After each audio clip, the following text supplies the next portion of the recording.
Today on Locked On Canadiens, after a brief respite, the Alexanders remain great for the Habs.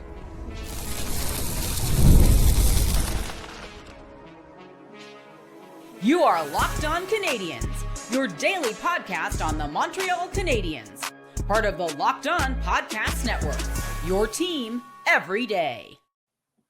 Hello, everyone, and welcome into another episode of Locked On Canadiens. Thank you for tuning in, making us your first listen of the day, and for subscribing wherever you get your podcast. Doing that supports us here on the show and ensures you don't miss an episode. An episode of Locked On Canadiens, part of the Locked On Podcast Network, now the #1 sports podcasting network. We do really love saying that. My name is Ian Boisvert, also known as @MaybeIt'sIan, and I'm joined by Laura Saba, also known as the Active Stick. Laura, Montreal gets shut out on Saturday night, and they immediately remedy that by putting up 6 on the worst team in the National Hockey League. How are we feeling after the 6-3 victory over the Vancouver Canucks? It was a pretty good homestand that followed a pretty good road trip, right? So, Yeah. we, with the Montreal Canadiens right now, we're looking to see if they can do this. And it would have been so easy for the Habs to play down to Vancouver. It would have been so easy for them to take the night off, given that they have a challenging game coming up, literally tonight as you're listening to this, and then a Buffalo game, and then another game on Saturday. And I honestly think that this is something where, I was truly nervous until the puck dropped, until 10 seconds into the game. I was nervous, right? And it felt like the Montreal Canadiens were relentless. It is unfortunate. There were a couple mistakes that led to the goals against. But other than that, I feel like the Canadiens played pretty much a perfect game. They did everything they needed to do. Everyone did what they needed to do, save for, like I said, a couple of mistakes. Yeah, I think, what I found about those mistakes is they were truly isolated to 2 players. It was Jakub Dobson in net, juicy rebound after juicy rebound. He is fighting it back there, which is why I was like, you need to get him into a game like the one against Vancouver where you're going to be able to outscore a lot of your problems. The Vancouver Canucks did you a solid by playing their 3rd goaltender in the rotation because Demko is injured, and also scratching Zeev Weem. That was a really weird decision. They want to teach guys to play the right way. Well, I mean, maybe you're teaching him to play the right way by not putting him in a game you get shelled for 6, but that's neither here nor there. What was that too? Was to send a message, right? Yeah. And I don't even know what the message is. I don't care. The Vancouver Canucks are just this dysfunctional family that's been like this for 3 years. I do want to say that it's really funny that they sent Montembeault to Washington. They're like, you go. I honestly think that's a fantastic use of this 3 goalie system that they have. The 3 goalie system's not good. No. That's the long and short of it. Guys get out of their rhythm. There's only 2 nets at practice. It's difficult.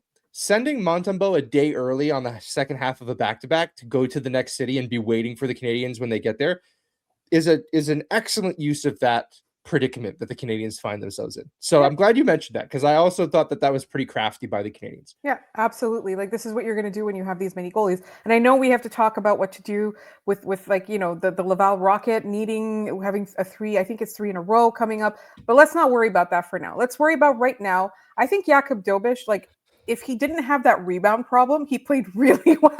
Yeah, I thought he was fine. He got a lot of help from the goalpost, especially late. Yeah. When the game was kind of already out of hand. Probably couldn't hear the goalpost because of how loud the arena was the entire time, but they were hitting the iron. Yeah. I want to go back before we get too deep into this game. I had it starred in my notes. The first and only power play the Canadiens got in this one. They're down 1-0. It's in the final minute 52 of the period. It's a moment that the Canadiens needed, right? And I wrote, before I knew what ended up happening, I starred it and I said, this is a moment the Canadiens can use, because they dominated the first period. They had one tough bounce off the pad of Dobson, and that's what ends up happening. And what does Marty do? The power play is struggling, and he takes Lane Hutson off of it, and he puts Noah Dobson on it. And before anybody had the thought typed into their phone to send out on whatever social media they're on, he scored. Noah Dobson scored to tie the game for the Canadiens. It was, I thought, an incredibly gutsy call by Marty St. to do that. It obviously, you can't argue with the result, and the result kind of showed the process, which is, we need a guy who's going to shoot the puck when he has it. And Noah Dobson saw ice in front of him. He saw Juraj Slafkovsky standing in front of the goalie. He said, I'm just going to rip this. Yeah. And he did. And they spent all of 3 seconds on the power play, and this entire game went 1-for-1. And it was, to me, the turning point of the hockey game. I know it didn't decide the game for the Canadiens at that point, but for me, They go into the first down 1-0 after a power play that maybe doesn't score. It's maybe a different feeling in this one, but that for me was the turning point in this game. Yeah, 100%. I thought it was really, really funny that like as soon as I saw that, I was like, oh, the takes are gonna, and then I didn't even have the time to like get that thought out. Yeah. I think it kind of also goes to show that Noah Dobson has an understanding of what this team needs, right? Like he's looking at the ice when he's not playing on it, and he's making the right decisions. We talked about how in that Detroit game, and I know we're going to talk a little bit more about him in our second segment too, but we talked about how in that Detroit game, like few players looked good, but Noah Dobson and Arber Xhekaj were noticeably good in that game. And I think there's something to do. It has something to do with Noah Dobson's computer, right? He's not an excitable guy. You're not seeing him, like Slafkovsky creating havoc on the ice and Yeah. like willing, offense to happen. What you're seeing is he's picking his spots really well. He's just like a quiet observer, and he's figuring out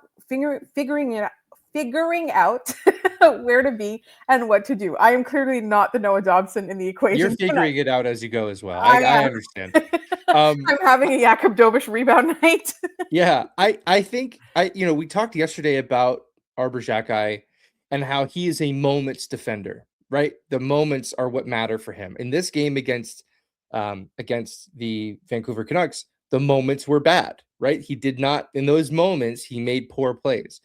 Dobson's kind of the antithesis to that, right? Like, yes, these were moments, but generally speaking, with Dobson, you're getting, like you said, he's very calculated. He's not very excitable. You're getting very calm play. He's playing the puck with poise all over the ice, right? And then he gets in those moments where he does have the raw talent to be able to do things like we saw. I think just by virtue of him being put onto that power play, I think Dobson recognizes, okay, I'm being put on here for a reason, right? It's not to do my best Lane Hutson impression, because I'm not going to do that. And if they wanted that, they have that guy on the bench. They want me for something else, and that's his shot. I did love when he scored, the prime camera cut to Lane Hutson on the bench. He could not have looked happier. And I think it was Xhekaj like topped him on the helmet, and he kind of like shrugged his shoulders at him like, hey, maybe they don't need me out there. Like, it was a moment that could have gone south for the Canadiens in this one, and it didn't. It was a very, very big moment in this game. And I think I'm curious. I'm kind of bummed we didn't get to see the power play again after that, because I would have been curious to see what they went to. Like, do they, now that you've sort of shown that card, do you take it away and you put Hutson out there, and then the penalty kill for the Canucks is on the back foot? They don't know what to expect. Well, last time that guy just ripped it, but this one's going to try to dance around us and get things lower for his teammates to score. So I'm curious to see what happens. Quick turnaround. They're right in Washington on Tuesday night. So not a lot of time for us to digest that one, but I'm curious to see what they do next. Anything else from this one, Laura, that pops out to you? Oliver Kapanen, great game. Great game from Oliver Kapanen. Yeah. Incredible. Yeah. And the reason we're sort of putting off the Alexander Carrier night is that's going to go in our second segment. I want to talk about the offense that this team gets from its blue line, all up and down the blue line. And we'll cover that off in just a minute. I thought Kapanen was fantastic. Demidov, his second career 3-point game. Both of them are against the Vancouver Canucks, if you believe that. A team that he has played twice in his career and has put up 3 points in both of them.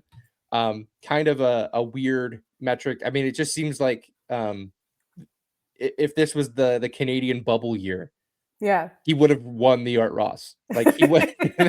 You're telling me that this guy gets to play him 17 times in a season? Yeah, he's gonna put up a ton of points that way. Yeah. I also thought the first line of Suzuki, Caulfield, and Texier, they all pick up points in this one. I thought they were phenomenal, just generating chances, creating havoc down low. I thought it was a great. We mentioned this in the last show. Was this a trap game or a get right game? And we both said it was a get right game. For that line, it was a get right game.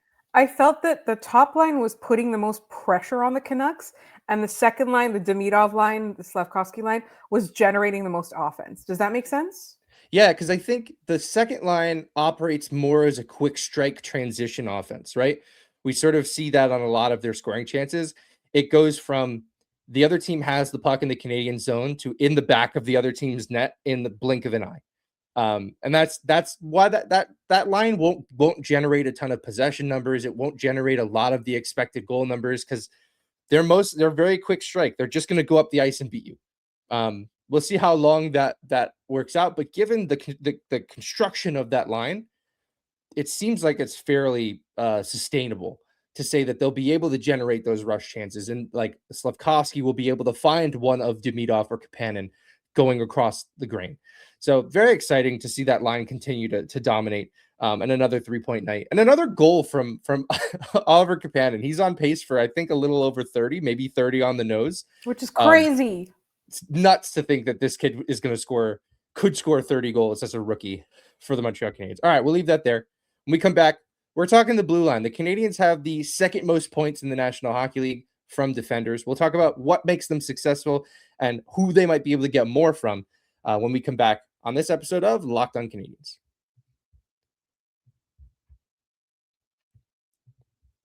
The wild card round is over. It's over, but the divisional round is coming up, and FanDuel is officially in playoff mode. Every game during the NFL playoffs, FanDuel is giving customers even more ways to get in on the action.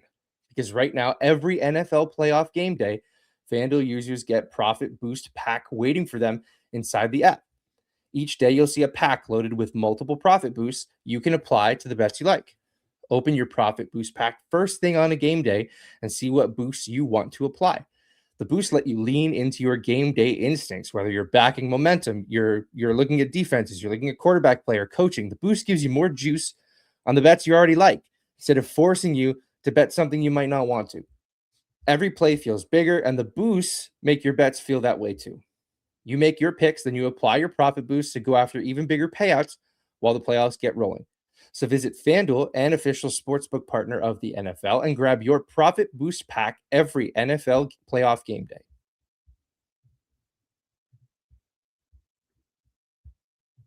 All right, we are back. Thank you for making Locked On Canadiens your first listen of the day, and thank you for making Locked On the #1 sports podcast network. If you haven't already, go check out our new Everydayer Club. You'll get access to an ad-free audio feed for Locked On Canadiens, compatible with Apple Podcasts, Spotify, and every other major podcast app.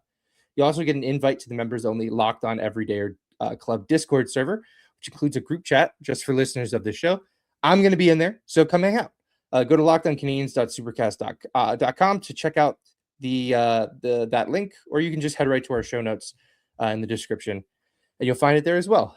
All right, let's talk offense from our defense. The Canadiens, coming into the game against Vancouver, had 119 points from defensemen. That was second most in the National Hockey League, behind a team that is in the National Hockey League by name only. That's the Colorado Avalanche. They play a different sport than everyone else. The Avs have 144. So the Canadiens are a distant second, but the gap between Montreal and their second, the team right behind them, is about 30 points as well.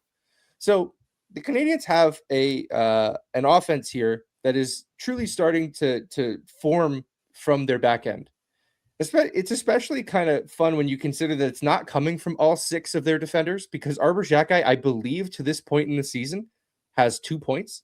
Mm-hmm. He has a goal and an assist. What is happening with the Canadiens blue liners that is allowing them to chip in offensively? Is it more than just these guys are really offensively gifted and that's how they're able to do it? The mic meter's up.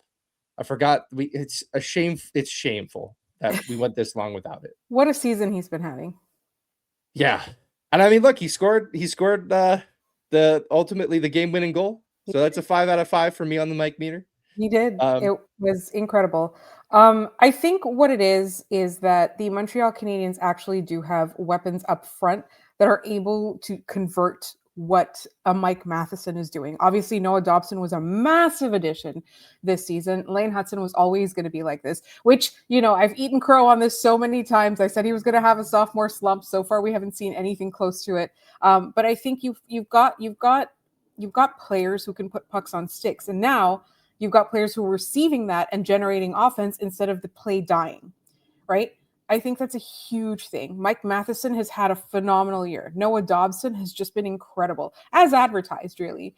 Or even better than advertised, because if you want to believe the Islanders fans on his defending, it's terrible. It's crazy, huh? Yeah. I mean, he'll have gaffes. Every defenseman has gaffes defensively, but I find all of that was so wildly overblown, and every game he plays is evidence to that. Yeah, absolutely. And I think, like, for me, it really is a matter of everything coming together correctly, right? Because Alex Carey is not somebody who's known for his offense. Like, Caden Gooley was out, but he's also not known as someone for his offense, right? Arbor Xhekaj. So, like, to look at these guys and to see, I think right now the defenseman scored 5 points in this game. So On two of them were goals yes. off the stick of Alex Carrier, Yeah. goals 20 seconds apart.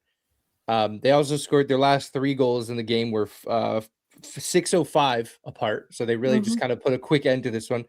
But Alex Carrier being the one to score 2 goals in this game was surprising. Like if you had picked a defenseman, if you'd given me 4 picks to say pick a defenseman who would score twice in this game, Alex Carrier might be the 5th pick.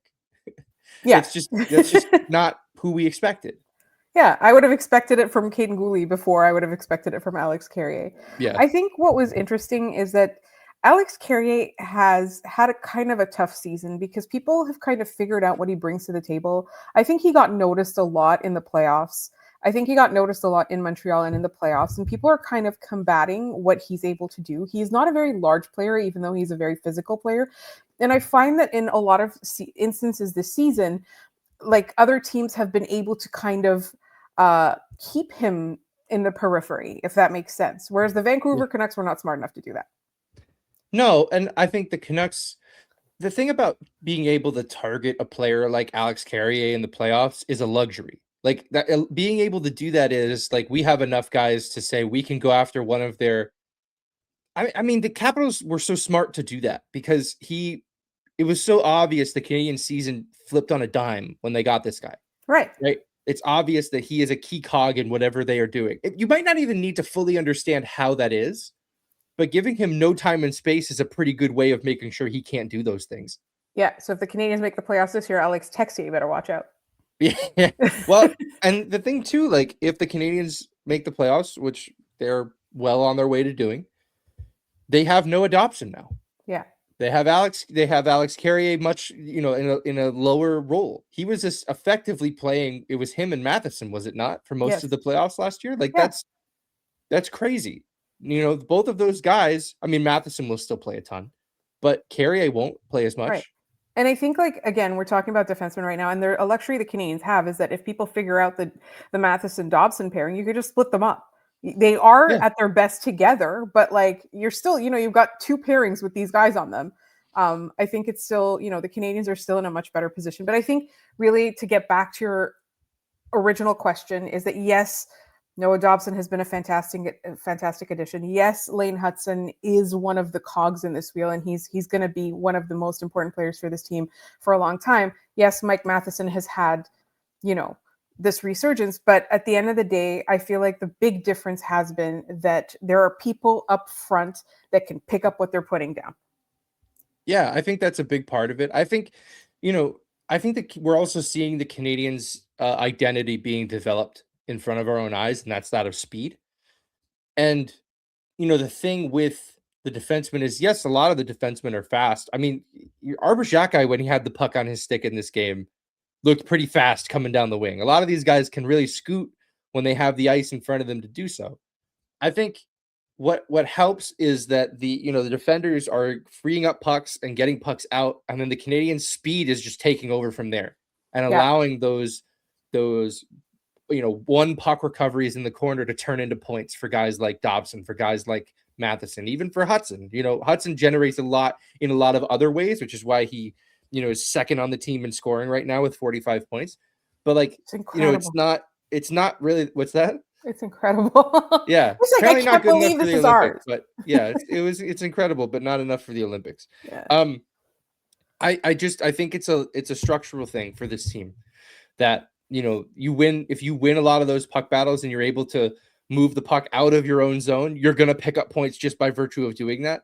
It's kind of why, to this point, Arbor Xhekaj is stuck at 1 assist. Yeah. Right? Because he doesn't, if there's a point of his game that you struggle with, it's his play with the puck. Yeah. And he's not able to do that as effectively. Any final thoughts on our blue liners before we move into our third segment? Yeah, just that thing on Arbor Xhekaj is like, it's not necessarily a bad thing if he executes in other ways, right? Like, this is not like a criticism of him as a defenseman. This is just his skills lie elsewhere, and he needs to be honing those instead. Yeah, and I thought for the first 20 minutes of this game, Zachary was. I texted you and Scott. I said, has he ever looked this good? And then in the second period, he was like, never mind. I'm good, actually. I think I'm fine. Just immediately coughed up 2 goals. It was tough. It was a tough night for Arbor Zachary.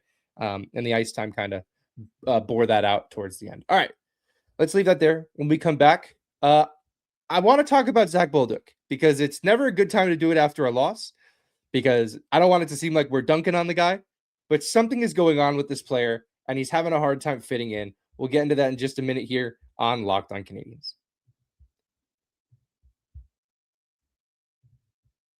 New year, new systems.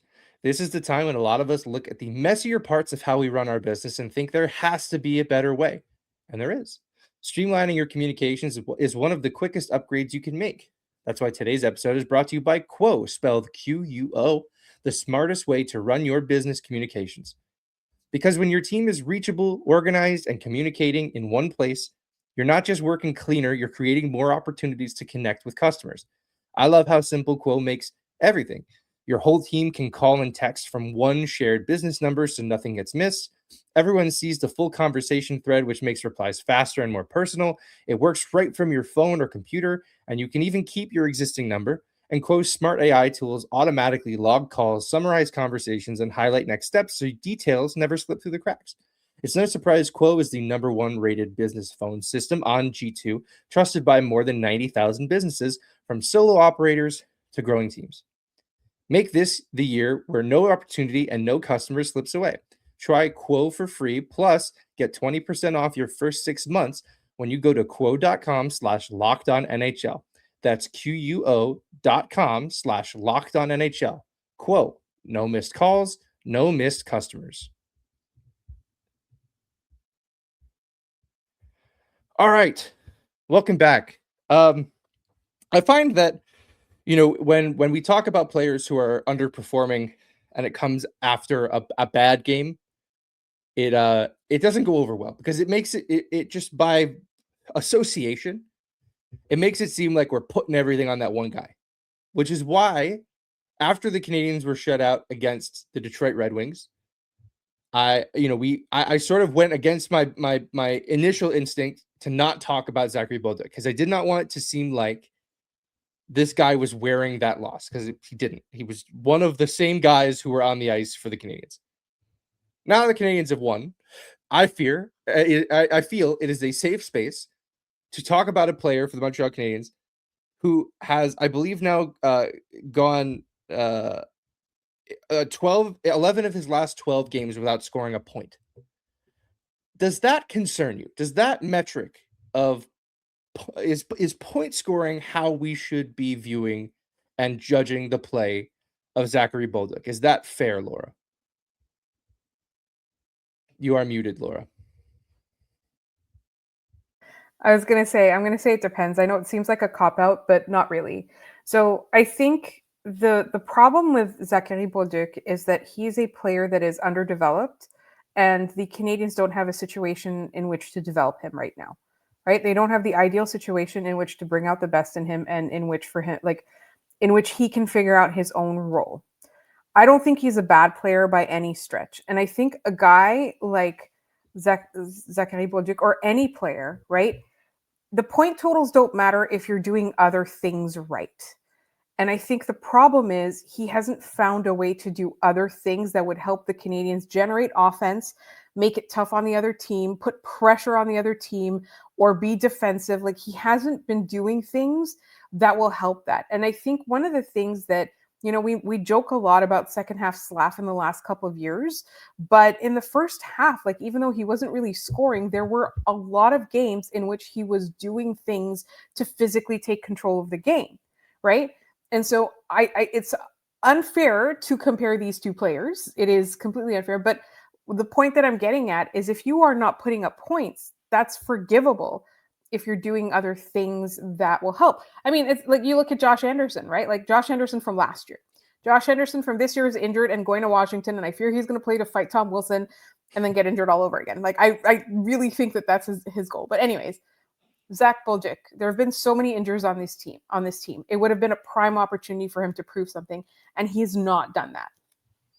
Yeah, I think that's a perfectly succinct way of saying it. I think when Anderson went down, I immediately thought, okay, that's a role that Zach Bolduc should be able to step into, because Anderson is not judged by the points. He's judged, by hits, and to Bolduc's credit, he is laying the body. He had 4 hits against Vancouver, but it's also for Anderson the sustained zone play, the sustained, like, we're gonna work the puck down low and you're not gonna take it away from us. I find that Bolduc has not developed that aspect. Again, he's very young.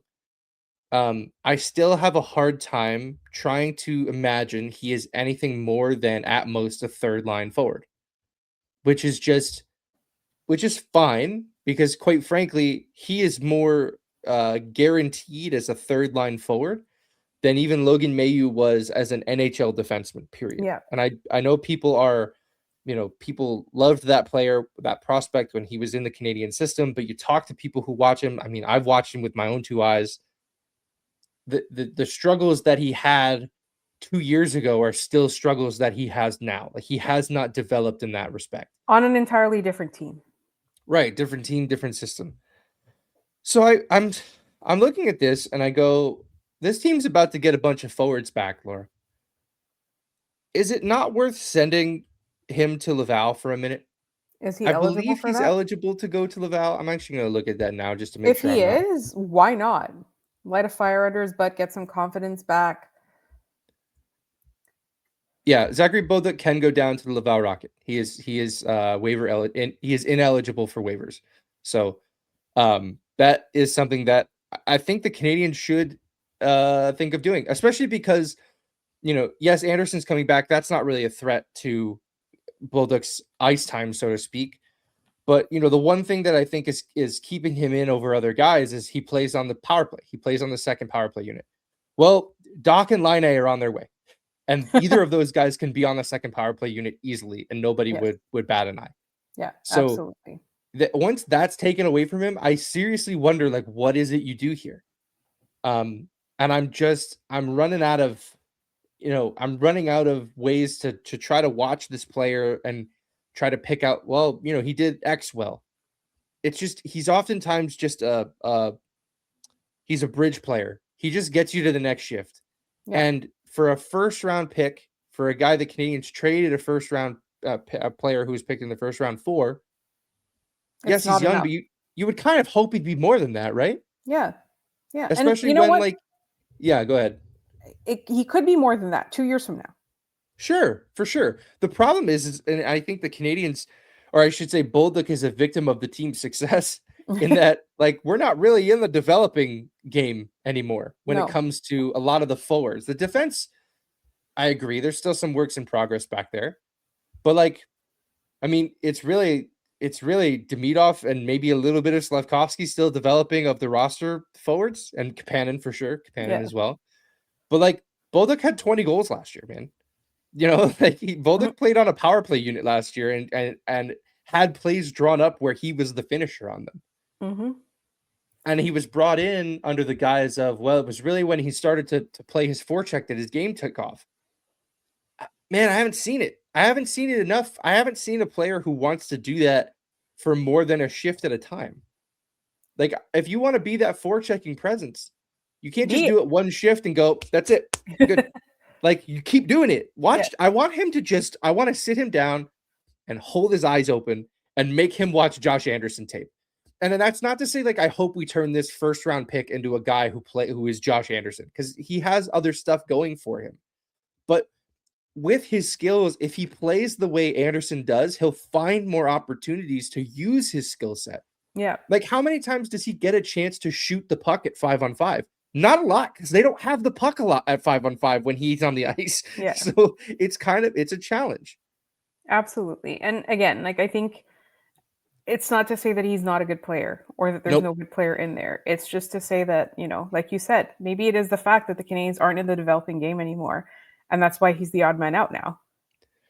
Yeah, and it could also be right now he's playing on a line with Phil Deneau and Brendan Gallagher. Brendan Gallagher doesn't look all that great. I know a lot of people are like, oh, they got to take Gallagher out of the lineup. I'm like, guys, he's going to play game 1000 this year, and then we'll talk about that. Like, they're not doing that yet. No, they're not doing that, nor should they, for what it's worth. That player has earned, they're not losing games because of the play of Brendan Gallagher, which is exactly why, the same reason I was talking about Bolduc at the beginning of this segment. They're not losing games because of Zachary Bolduc. Yeah. Like it's a part of this roster construction that I'm still scratching my head trying to figure out. Absolutely. And I see that like Brendan Gallagher shouldn't be playing a lot. I see it when we check our comments. I see it when I open Reddit. I see it all over social media. I just don't see it in my head. Yeah, absolutely. And this might be something that takes some time, but I'm very curious to follow the development of this player and wonder, a year from now, does this whole conversation feel silly, or does it feel like, hey, maybe we were onto something where there's not really a fit for this player in this city. All right, let's leave Zachary Bolduc there, and we'll hit our trivia. Before we hit our trivia, Laura, we have a special planned for this weekend, don't we? Would you like to give our listeners a heads up on what's coming this weekend? Yes. So we have been asked, actually, why we haven't covered Heated Rivalry yet. We will in a bonus episode. This is a Montreal Canadiens show, and we are contractually obligated to talk about the Montreal Canadiens 5 days a week. However, there's nothing stopping us from having a bonus episode, so we're going to drop that on Saturday. It will be clean, but the subject matter will be something that you want to be careful about if you want to listen to it in front of young people. However, like all of our episodes, it will be clean. It will be fairly safe. Just the subject matter might be something a little bit you want to be careful with. But either way, it is coming. The reason we haven't done one yet is because we're a Montreal Canadiens show, but it will be fully focused on Heated Rivalry on Saturday. We're so excited about it. Yes, Laura has been putting in a lot of elbow work into this one to make sure that the show, that we have some thoughts, we have our ideas. I'm sure we'll talk about which actors can and cannot skate. I'm very excited to talk about that. That seems like something I'm going to be able to jump in on. I feel like somebody's going to get a lot of flack in that episode, but we still love him anyway. Yes.